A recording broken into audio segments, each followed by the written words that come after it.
What if kung sa paggamit mo ng yung social media account like Facebook and TikTok ay kumita ka nang hindi mo kailangan ma-monetize, di kaya maging vlogger o di kaya mag-affiliate? Yes po, dahil po ako po mismo ay kumikita dito sa social media nang hindi naman po ako monetize, hindi rin po ako vlogger at hindi naman po ako nag-a-affiliate.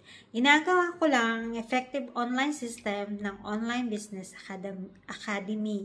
By the way po, ang OBA ay legit online business na nagrarana po ng 12 years at meron din pong backup company na 20 years na din po. At marami na rin pong na-create na mga millionaires na nagsimula lang din po sila ng walang experience. Kaya kung ikaw right now isang OFW or empleyado na naghahanap ng legit online business or side hustle business, ang OBA ay pwedeng-pwede. So, para maturuan at mag-guide kita, all you have to do, mag-follow ka sa akin o di kaya mag-comment ka kung saan ang location mo ngayon. So, see you!